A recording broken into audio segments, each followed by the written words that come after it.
अपने घर में सेफ हैं। मेरा नाम ईला सोनी है और आज हम हमारा जो कंटिन्यू चैप्टर है हमारा फाइबर टू फैब्रिक उसको कंटिन्यू करेंगे और क्लास 6। आई होप आप लोगों ने बुक निकाल ली होगी, जल्दी से निकाल लीजिए क्लास 6 की and get ready with your pencil, pen, notebook. ठीक है, I am waiting for you students. Page number 33 book का निकाल लीजिए और नोटबुक भी निकाल लीजिए।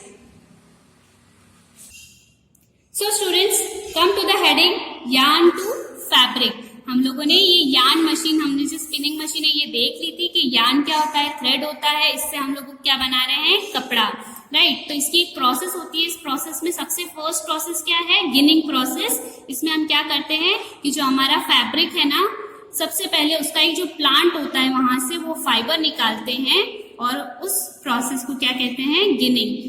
पहले जो गिनिंग प्रोसेस होती थी वो हाथ से होती थी और अब ये मशीन से होती है। Okay students, now come to the second step which is spinning. Spinning पहले हाथ से होती थी, अब हमारे पास ये मशीन है, इसके थ्रू हम स्पिनिंग करते हैं। और स्पिनिंग क्या होती है students, the process in which we convert the fibre into yarn, यानी कि जो फाइबर्स हमने प्लांट से लिए ना गिनिंग प्रोसेस के बाद में, उसको कन्वर्ट करते हैं हम यार्न में, यानी कि थ्रेड में। ठीक है, ये थ्रेड बनने के बाद में क्या होता है, हम इस थ्रेड को ट्विस्ट करते हैं और स्पिनिंग मशीन से हम स्पिन करते हैं।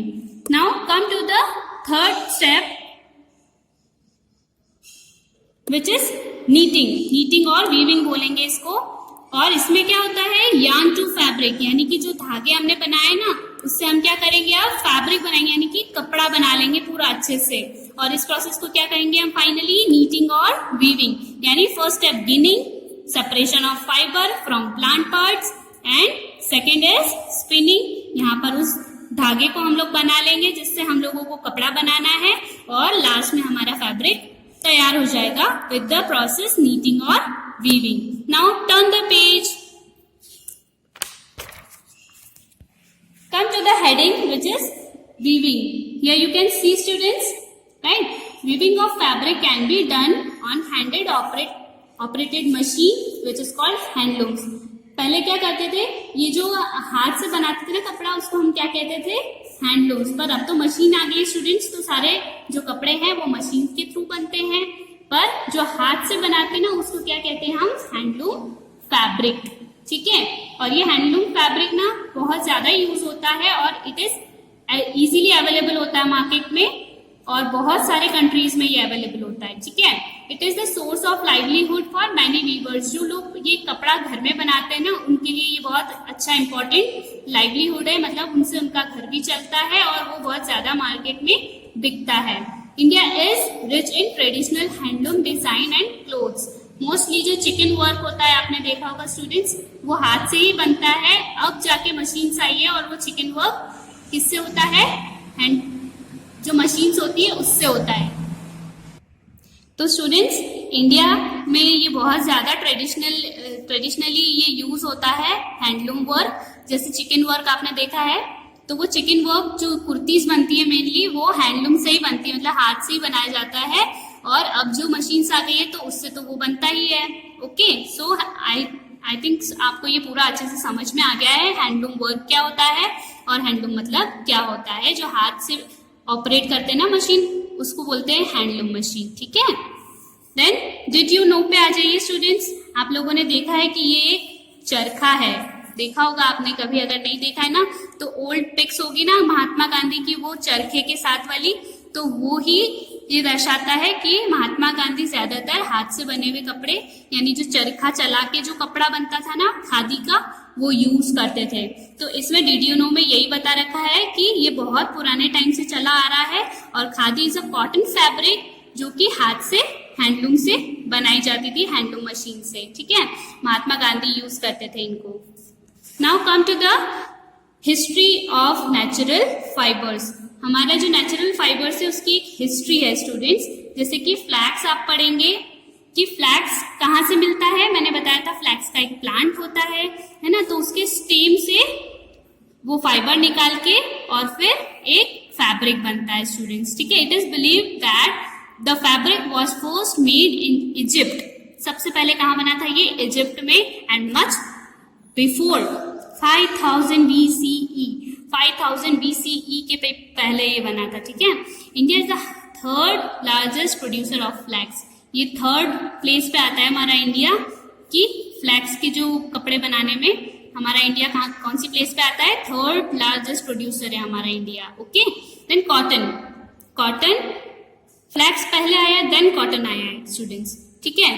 तो cotton came into use little after the flax fibre. The cotton fibre was made around 3000 BCE by Egyptians, ये भी इजिप्शियंस और इंडियंस के थ्रू ही लाया गया था, और 3000 BCE में, ठीक है। तो the United State, India and China are the main producers of cotton fibre. Cotton fibre का सबसे ज्यादा यूज किसने किया है, यूनाइटेड स्टेट ने, इंडिया ने और चाइना ने, ठीक है। और इसमें एक पॉइंट और दे रखा है, the first paper was made of cloth cotton fibre in China, यानी कि जो फर्स्ट पेपर है वो किससे बना था, कॉटन फाइबर से बना था, और कहाँ बना था, चाइना में, ठीक है। एंड डिड यू नो में भी ये दे रखा है कि the modern US currency is made up of cotton, किससे बना हुआ था यूएस का करेंसी सबसे पहले, कॉटन से। Got it students? Now student come to the page number 35 जिसकी हेडिंग है वूल, ठीक है। वूल यानी ऊन, ऊन हमको कहाँ से मिलता है, कैमल, शीप, गोट, इन सब के बाल से बना हुआ होता है वूल, ओके। और wool came into use almost along with cotton, cotton के साथ साथ ही वूल का भी हम लोगों ने कपड़ा बनाना स्टार्ट कर दिया था। Today nearly 200 different types of wools are being produced, मतलब कितने ज्यादा, 200 से भी ज्यादा डिफरेंट टाइप के वूल हम लोगों ने प्रोड्यूस कर लिए हैं आजकल। और Australia is the one of the largest producer of wool, Australia में सबसे ज्यादा वूल के कपड़े बनाए जाते हैं, सबसे ज्यादा प्रोड्यूस होते हैं। Then come to the silk. Silk क्या है, मैंने आपको पहले भी बताया है कि सिल्क एक ऐसा स्मूथ कपड़ा है जो कि क्या कहलाता है, क्वीन ऑफ फैब्रिक कहलाता है, सबसे अच्छा माना जाता है सिल्क को। और सिल्क कहाँ से मिलता है हम लोगों को स्टूडेंट्स, ये जो कैटरपिलर होती है ना, ब्यूटीफुल ब्यूटीफुल, उससे निकाल के उसकी बहुत अच्छी एग्रीकल्चर फार्मिंग होती है उसकी, और उससे सिल्क मोथ से सिल्क बनाया जाता है, और ये बहुत ही अच्छा माना जाता है। और Japan is the one of the major producer of silk, Japan सबसे मेजर प्रोड्यूसर है सिल्क का, due to its beautiful sheen and texture, उसका टेक्सचर बहुत ही स्मूथ होता है, शाइनी होता है और बहुत ही ब्यूटीफुल होता है, ठीक है। सो स्टूडेंट, यहाँ पर हमारा जो ये पूरा चैप्टर है कंप्लीट होता है विद द सिल्क हेडिंग। और अब हम एक बार वापस से रिकॉल कर लेते हैं कि हम लोगों ने इसमें चैप्टर में क्या क्या पढ़ा है। स्टूडेंट्स, आप लोगों का पेज नंबर 31 ओपन कीजिए, turn the pages, take out 31 page number, plant fibres लिखा है, उसकी सबसे पहला हेडिंग क्या है, कॉटन, ठीक है। हम लोग एक बार वापस से रिकॉल कर लेते हैं कि कॉटन क्या होता है, कैसे बनता है, ठीक है। तो cotton plants grow best in warm areas with moderate rainfall, moderate rainfall जहाँ पर होती है और जहाँ पर वार्म एरिया होता है वहाँ पर कॉटन की प्लांटिंग बहुत अच्छी होती है। और black soil is suitable for growing cotton, cotton की जो बड़ी बड़ी खेती होती है वो किस में होती है, ब्लैक सॉइल में होती है, okay students. Then the cotton fibres grow around the seed in a cotton ball, the fibre dry when the cotton ball opens up. The dry cotton fiber is soft, strong, absorbs water easily. मतलब ये पानी सोखने में बहुत ज्यादा easy होता है। और जो कॉटन की इसकी जो बॉल्स होती है ना, इसके जो सीड्स होते हैं वो निकाल के कॉटन को अलग कर लेते हैं और सीड्स को अलग कर लेते हैं, और वो जो कॉटन है उससे हम ये ऐसी कॉटन बॉल होती है, एक फ्लावर होता है, यहाँ पर 1 2 3 4 5 ऐसे फ्लावर टाइप का ये दिखता है, और इसकी कुछ सीड्स होती है जो कि इससे अलग कर लेते हैं, और फिर हम क्या बनाते हैं, थ्रेड, थ्रेड से क्या बनता है, कॉटन फैब्रिक, ठीक है स्टूडेंट्स। और ये जो प्लांट है ना वो ऐसा दिखता है कुछ, ये you can see the picture, got it. Now cotton fibre is separated from the seed and spoon into cotton yarn, है ना। यहाँ पर ये क्या करते हैं, बीज को हटा देते हैं, इसके सीड्स को हटाकर क्या बना लेते हैं, थ्रेड बना लेते हैं, इसको क्या बोलते हैं हम, यार्न भी बोलते हैं, है ना। The yarn is woven into cotton fabric, then क्या बन जाता है, कॉटन फैब्रिक बन जाता है। और डेनिम का कपड़ा और टेरी क्लोथ बहुत ज्यादा फेमस है। डेनिम का कपड़ा जो होता है बहुत ज्यादा यूज में आता है, और टेरी क्लोथ भी। और कभी कभी हम इस कॉटन के टॉवल को भी हम यूज करते हैं घरों में। आपने देखा होगा जो बाथ टॉवल्स होते हैं ना हमारे, वो कैसे होते हैं, कॉटन के बने हुए होते हैं। क्यों, क्योंकि वो पानी एब्जॉर्ब जल्दी कर लेते हैं। Got it students. तो ये कॉटन का हमारा पार्ट कंप्लीट हो गया है। अगेन हम लोग क्या पढ़ते हैं, जूट, ठीक है। सेकेंड हमारी हेडिंग क्या है, jute. The jute plant grows best in warm humid climates, ठीक है। ह्यूमिड क्लाइमेट जहां पर होता है वहां पर जूट की प्लांटिंग बहुत अच्छी होती है। It is grown in India, Bangladesh and China during the rainy season. सबसे ज्यादा रेनी सीजन में ये चीज हमको मिलती है जूट की, ठीक है। Then the plants are harvested after they flower, मतलब जो प्लांट्स होते हैं ना उसके, वो पहले से हार्वेस्ट कर, जो फ्लावर बनते हैं ना उनके, उसके पहले ही इसको हार्वेस्ट कर लेते हैं, निकाल लेते हैं फ्लावर आने के पहले। But before the flowers form seed, और किससे पहले, कि उनके फ्लावर के सीड आ जाए उससे पहले हार्वेस्ट कर लेते हैं जूट को, ठीक है। The stem are tied into bundles and soaked in water for about 20 days. 20 दिन के लिए जो इनकी स्टेम निकालते हैं ना स्टूडेंट्स, ये प्लांट है, इसकी स्टेम्स निकाल लेते हैं और एक बंडल बना लेते हैं, और उस बंडल को पानी के अंदर सोक करके रखते हैं, यानी भिगो के रखते हैं फॉर अबाउट 20 डेज। कितने दिन के लिए, 20 दिन के लिए उस टाइड बंडल को पानी के अंदर भिगो के रखते हैं। उससे क्या होता है स्टूडेंट्स, कि ये जो सॉफ्ट हो जाती है ना उसकी स्टेम, उससे फाइबर बनाने में बहुत इजी होता है, okay. The fibres are then washed, और फिर जो फाइबर होता है उसको वॉश करते हैं चलते पानी में, यानी ज्यादा जहां पर नहर होती है ना वहां पर, और अच्छे नल में जितना फोर्सली पानी आता है ना उससे अच्छे से धोकर उसको हंगअप यानी टांग के रख देते हैं फॉर ड्राइंग, उसको ड्राई होने के लिए टांग के रख देते हैं। और फिर क्या होता है स्टूडेंट्स, आप पीछे turn the page. Now here you can see the pictures.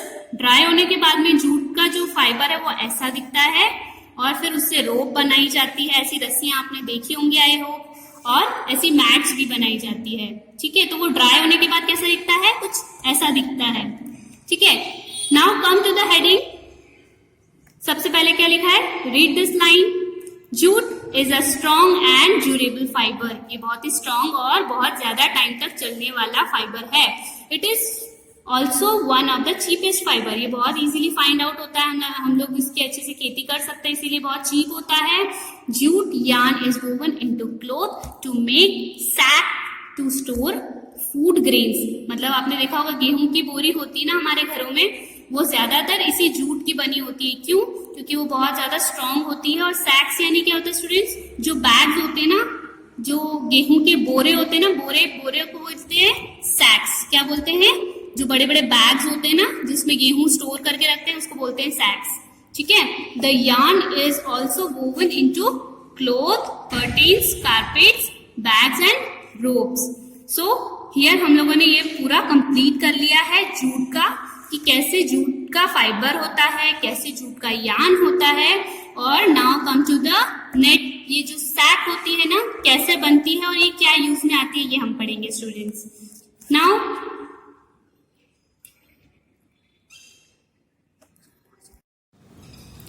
jute is biodegradable, it is easily break down and mixes into soil। और जो जूट होता है ना बायोडिग्रेडेबल होता है, क्यों, क्योंकि ये नेचुरली हम लोगों को मिलता है और इजीली ये हम लोग इसको मिक्स कर सकते हैं सॉइल के साथ में। तो इससे क्या होता है, that is why the jute is used to make bag for planting tree saplings. Tree saplings क्या होती है स्टूडेंट्स, जैसे अगर आपको ना सिटीज में आपने देखा होगा कि एक साथ एक जैसी बहुत सारी ट्रीज लगी होती है लाइन से, ठीक है। तो वो जो सैपलिंग होती है ना उसको कहते हैं ट्री प्लांटिंग सैपलिंग, ठीक है। तो वो एक जैसी रो वाइज ट्री लगाने के लिए हम लोग ये बैग का यूज करते हैं जो कि जूट से बना होता है।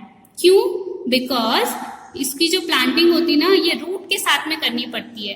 तो पहले हम लोग इसमें प्लांट कर देते हैं बैग के अंदर विथ सॉइल, और फिर जैसे इसकी जड़ें आ जाती है, रूट्स आ जाती है, तो इस बैग को एज इट इज हम लोग प्लांट कर देते हैं, ठीक है। क्यों? क्योंकि ये जो जूट का बैग होता है ना, इजीली डिग्रेड हो जाता है, सॉइल के साथ में मिक्स हो जाता है, बाद में ये डिसअपियर हो जाता है सॉइल के साथ में मिलके, ठीक है। Jute mats are used to cover barren lands to prevent soil erosion. ये सॉइल इरोजन को रोकने के लिए जूट की मैट्स यूज करते हैं, ताकि बहुत तेज अगर पानी का बहाव है तो सॉइल बह के नहीं चली जाए, हमारी जो प्लांटिंग है वो खराब नहीं हो जाए।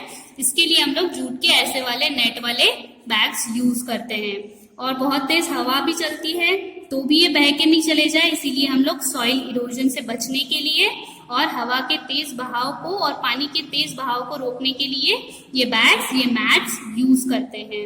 The mats allow enough time to natural vegetation to grow. These mats are therefore called soil saver. Right student, अभी मैंने ये आपको अच्छे से समझाया कि सॉइल सेवर हो गया क्योंकि सॉइल इरोजन को ये रोक देता है। सो आई होप आप लोगों को ये अच्छे से पूरा जूट का भी समझ में आ गया है। हम लोगों ने सारी चीजें अच्छे से एक्सप्लेन कर ली है, समझ ली है। आई होप आप अच्छे से इसको समझ पा रहे हैं। मेक नोटेड डाउन, अगर आपको कोई भी डाउट्स है तो आप अलग से उसको लिख लीजिए, हम लोग मीटिंग में उसको रिजॉल्व करेंगे। Okay students. सो स्टूडेंट्स, आप लोगों का ये होमवर्क है पेज नंबर 31 एंड 35 पे। आपकी बुक जो है उसमें इन क्लास में 1 2 3 4 5 ये क्वेश्चंस दे रखे हैं। आप इसको अगर देख पा रहे हैं तो यही सारे क्वेश्चंस आपकी बुक में भी है। तो वो वाले क्वेश्चंस आप लोगों को आपकी जो बुक है उसमें से मार्क करके और इसका आंसर आप